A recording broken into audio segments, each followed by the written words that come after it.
বুধবার রাজ্যের মহিলা কলেজের এনএসএস শাখার উদ্যোগে ছাত্রছাত্রীদের স্বনির্ভর করার লক্ষ্য নিয়ে কলেজের মধ্যেই প্রশিক্ষণ শিবিরের আয়োজন করা হয়। এই প্রশিক্ষণ শিবিরে অংশগ্রহণ করেন কলেজের ছাত্রীরা।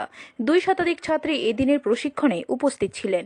ছাত্রীদের স্বনির্ভর করতে এ কারণে উদ্যোগ নেওয়া হয়েছে বলে জানান এনএসএস অফিসার।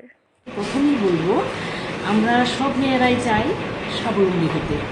তাই লেখাপড়ার পাশাপাশি আমাদের উমেন্স কলেজের এনএসএস ইউনিট আমরা আজকে এই কর্মসূচিটা নিয়েছি যে মেয়েদেরকে বিভিন্ন ধরনের প্রশিক্ষণ আমরা দেব। এই প্রশিক্ষণের আওতায় আমরা নিয়ে এসেছি।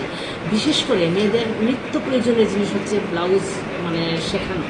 এই ব্লাউজ বানিয়ে যাতে মেয়েরা ভবিষ্যতে একটা উপার্জনের পথ পেতে পারে সেটা শেখাবো। তারপর ফেলে দেওয়ার সমাজের অনেক জিনিস আছে, ফেলে দিই আমরা সেগুলি দিয়ে নিত্য নতুন জিনিস বানিয়ে যাতে ভবিষ্যতে তারা সামাজিকভাবে এবং অর্থনৈতিকভাবে স্বাবলম্বী হতে পারে, এই জন্যই আমাদের আজকের এই কর্মসূচি।